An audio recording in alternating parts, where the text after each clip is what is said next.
So let's talk conditioning.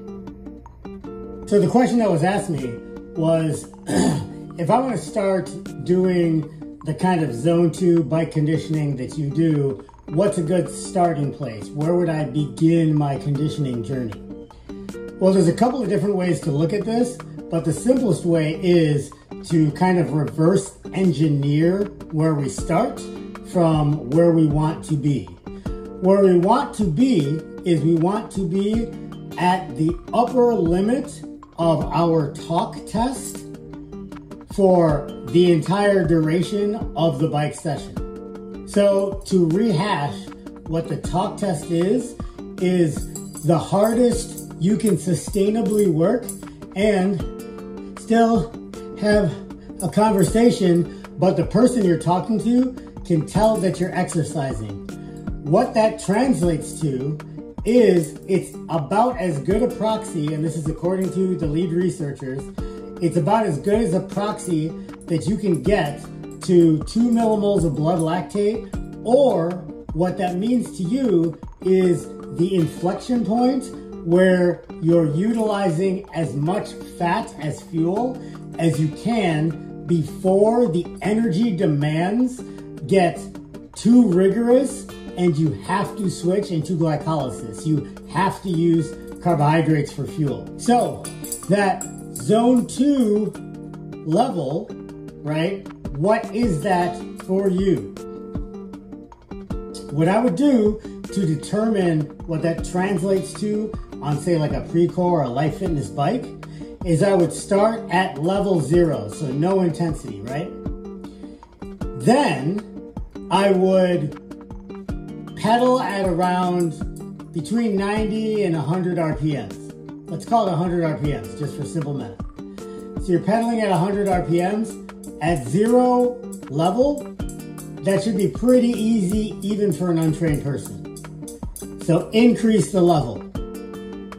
Generally speaking, for most people that are just starting out, around level 5 is where you'll start to get enough resistance in the pedals that now it's taking a meaningful amount of effort to maintain 100 RPMs.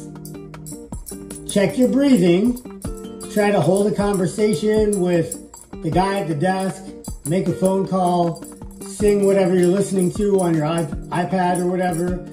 And if you're at that higher level of talk test, then you're good. That's where you should start. Some of you might be more fit, either naturally or just from previous activity.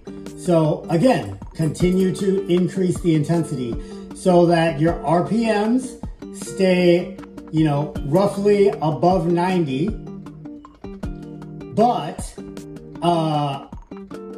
it's requiring a meaningful effort for you to sustain that activity. Because remember, you're going to be doing this for, 30, 40 minutes to an hour.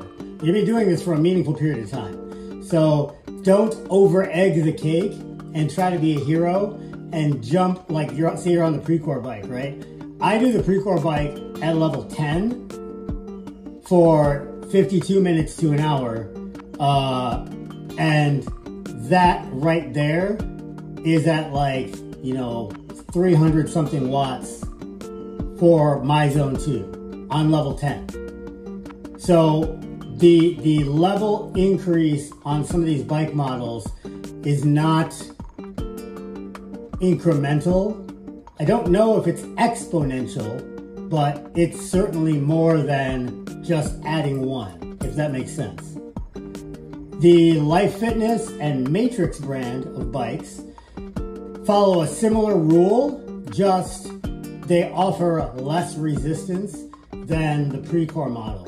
Matter of fact, I would say each increment of resistance is less than the Precor model, because on the Matrix models, on the Life Fitness, level 14 on those is about the same intensity as level 10 on the Precor model.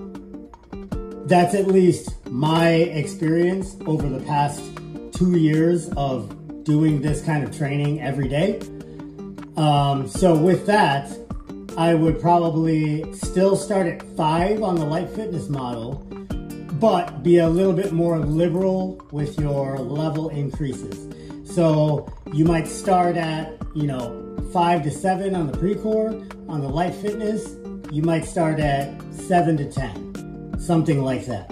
Either way, at the end of the day, you're reverse engineering kind of how much intensity it takes you to be breathing kind of hard in that high zone 2 talk test area at around 100 RPMs on the bike, so that it is difficult.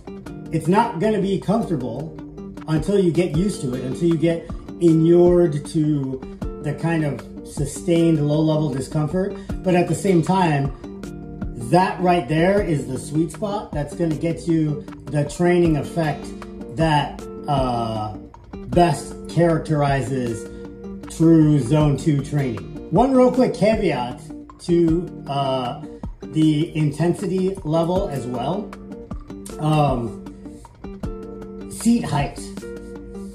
Play with the seat height to make sure either your pedal stroke isn't too short or too long, because in either case, you'll lose a lot of power output.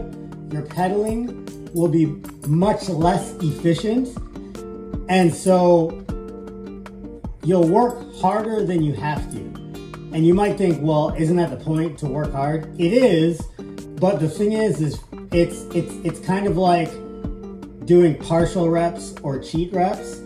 It makes it very difficult to be consistent with your tracking if, the seat's at level 7 and you're short stroking it one training session and you get these numbers. And then you put the seat at level 11 and yeah, it's a lot easier because you have more leg to push, but then like that last maybe 30% of the bottom part of the stroke, you're just kind of coasting through it and not actually driving force. You want to be able to apply force to the pedals the entire way around. On the way down, and then pulling up with your hip flexors, pushing down with your heel, up with your hip flexors. You want to be grinding those pedals the entire time and have your output and difficulty of breathing reflect that effort. You don't want any coast here because you're not doing a race. You're not trying to get from point A to point B. You're doing this specifically for a training effect. And so any amount of cheating yourself with the effort required is just less training effect that you're gonna get. So you're basically spinning your wheels, pun intended. So that's it, folks. If you're looking for a place to start with this kind of long-term Zone 2 approach to cycling with, I mentioned 3 separate models that you find in a lot of common gyms: the pre-core model, the matrix model, or the light fitness model. And this goes for recumbent bikes as well. Same metrics we're talking here, just obviously the seat position is different. And so the overall muscle strain on your legs also feels a little bit different. I personally really don't like the recumbent bikes because I'm just not built for it. I have a short torso and long legs, and it puts my spine in like a really awkward position. Not a fan, but I will do it if that's the only thing at like the hotel gym where I'm at or whatever. If I'm in a fitness desert and all they have is a recumbent bike, I'm doing the recumbent bike. So the rules still apply, and those rules are, you want to be at the talk test level. So the hardest you can breathe and still have a conversation. Pedal at around 100 RPMs and then increase the resistance on the bike, the level of intensity on the bike, until you're at the talk test at 100 RPMs. And that's where you start, and that's where you stay until it starts getting easier. Give all that a try. Stay in the fight.